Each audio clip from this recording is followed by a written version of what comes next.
Our next speaker, let's see. Do we want to do a lottery on when it will open? Aquatarium, let's have Bill, warm welcome for Bill Rogers. I think there's money to be made there, I'm just saying.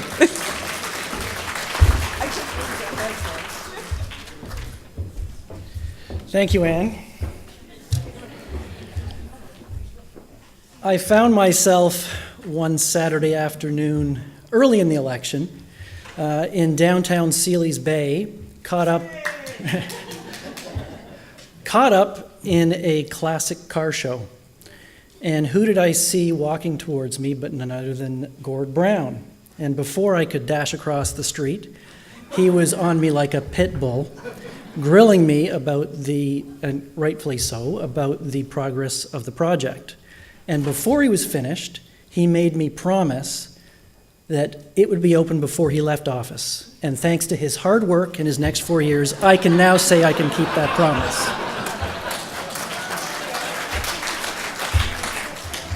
But today's presentation is brought to you by the letter Z, as in zero taxes earned by this particular piece of property back in 2007.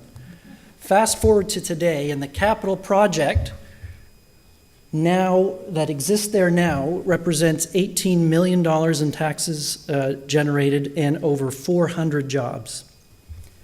The annual project, once it's fully realized, there's going to be a full-service marina, there's a restaurant, there is a boutique hotel, extended stay suites, and of course, an anchor tourism attraction / experiential learning center.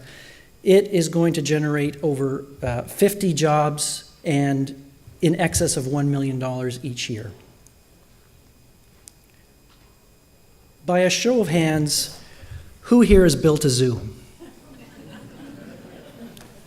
There's a reason for that. It's bloody complicated. And by example, I give you Exhibit A. One of our aquariums that we're building features the wheelhouse of the shipwreck called the Keystorm. And as you can see by the model there, it's quite authentic in its rust appearance. And I was very happy, ignore for a moment the amount of time and effort it took to commission this. 2 months ago, I was very happy to report to my board that this, and along with the other 2 aquariums, were fully commissioned, full of water, full of fish, ready to go. Huge thing off my task list.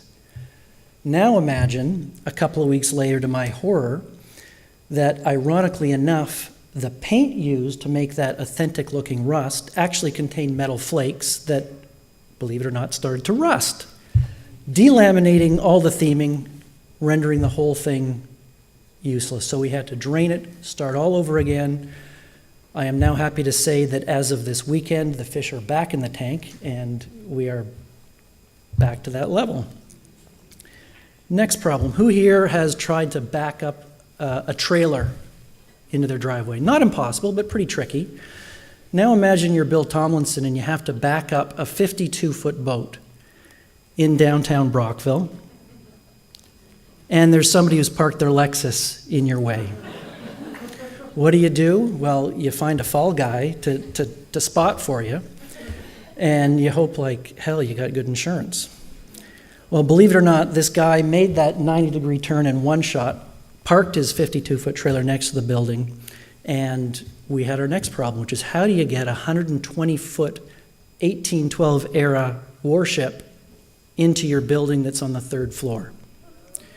Well, you have the foresight to install a 10-foot by 10-foot hatch in the 4th floor right off the bat. You tell your shipbuilder that he has to deliver it in said 10-foot pieces, and then you get a really good crane operator. And what you really can't see from this picture is he's on the street level, and that hatch is 4 stories up. He can't see what he's doing. And so he flew in each 10-foot piece, and what we had in the end, 6 weeks later, was our ship. And this whole process, it garnered so much attention that the producers over at the Discovery Channel actually came and they filmed a full episode of one of their shows called The Redwood Kings around this whole process. And it got an excellent exposure, and it was a really good promotion for not just the Aquatarium, but the whole region.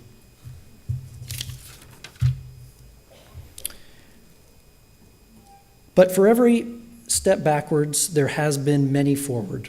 And as you can see here, from our picture of a base building, we now have an amazing animal environment. What you see there is Mr. Dave Paul feeding one of our resident deer.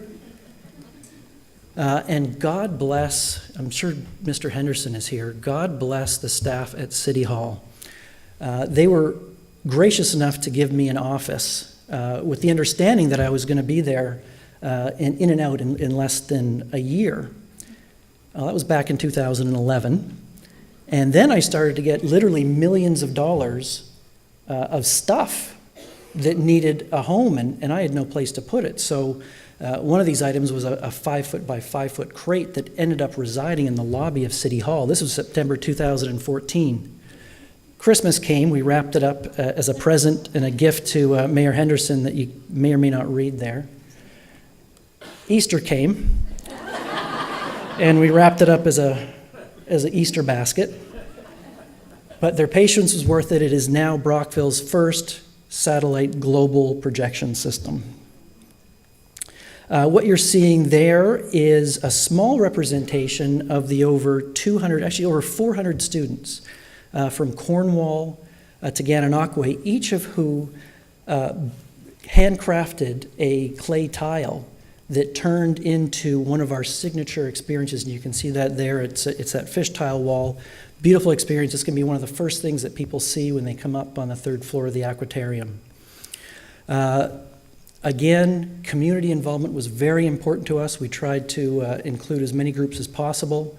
Again, with the help of Save Ontario Shipwrecks and another school of students, we were able to raise this marine artifact from off Blockhouse Island, and we were able to restore it, preserve it, and now it sits as another signature experience up on the 3rd floor.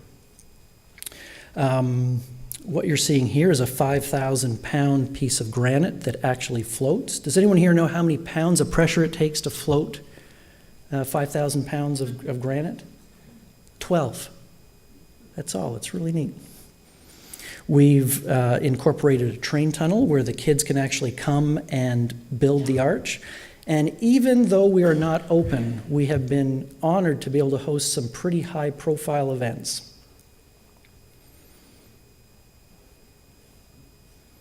What you're not hearing is the sound, but this was Mrs. Fuller's 80th birthday, and the first event that was hosted over 2 months now, and we had our train actually come pick her up at her table and take her for a tour around.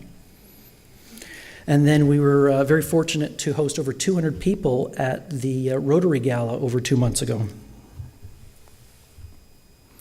So I would like to finish with a picture that maybe some of you have seen before, and it is so pertinent to this project and to my involvement personally in this project. I think we've experienced every one of those things you see below the water. But I am here to assure you and to tell you with 100% confidence that my head is right at the surface. I can see the light. We are so close. Everybody that comes and tours the Aquatarium leaves with their jaw on the floor. They cannot believe it. We just finished our last volunteer training program last night. We had a few volunteers that came to us that were kind of on the fence. They didn't know if they wanted to stay, and by the time they left, they were chomping at the bit. So thank you for your patience, and thank you for listening.